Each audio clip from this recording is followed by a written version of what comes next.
মানুষের জীবন যে কত ক্ষণস্থায়ী সেটা আসলে আজকে এই সকালে একটা নিউজ না দেখলে বোঝা যেত না।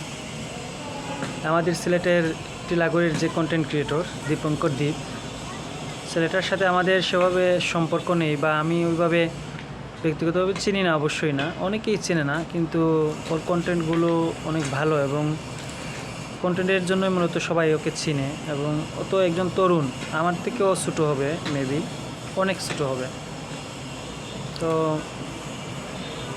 বা একদম তরুণ একটা ছেলে, মাত্র মালয়েশিয়া পড়তে গেছে, ছেলেটা মারা গেছে।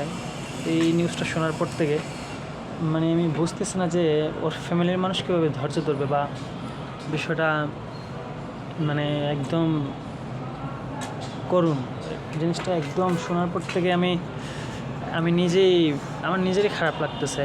একজন জাস্ট যে একটা ছেলের স্বপ্ন শুরু করছে, সেই অবস্থা তার এই পরিণতি।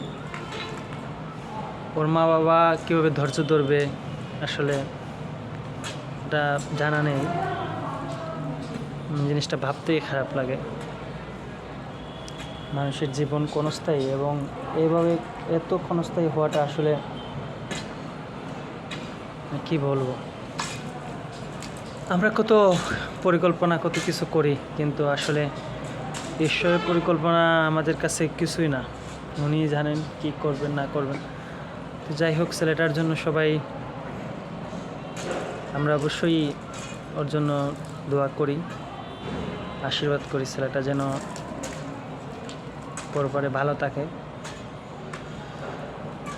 মানুষের জীবন আসলেই ক্ষণস্থায়ী।